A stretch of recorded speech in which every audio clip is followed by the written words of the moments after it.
arrenquem aquí en camp molt il·lusionats, amb moltes ganes, i bé, nosaltres presentem un projecte engrescador que dona continuïtat a la feina que vam començar fa 4 anys. És a dir, 4 anys ens trobem aquí també per presentar un projecte i entenem que aquest projecte ha de tindre continuïtat i portar en canvi el pas de la casa cap al progrés, que és el que desitgem i volem tots nosaltres.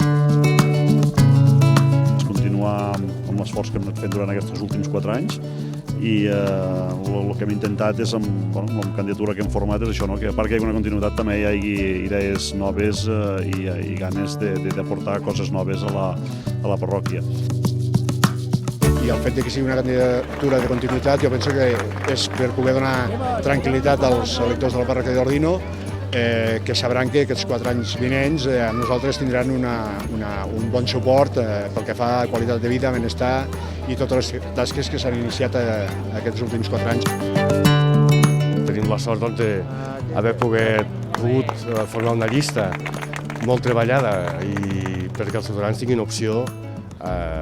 de poder escollir el projecte de país que ofereix Demòcrates per Andorra. Treballarem amb total transparència, projectant nous projectes. També explicarem els nous projectes, els nous reptes de futurs que jo penso que la parròquia ha d'assolir encara més i sobretot una campanya transparent i neta amb un equip molt compromès, amb molta transparència i amb molt de treball. Encarem la campanya amb molta il·lusió,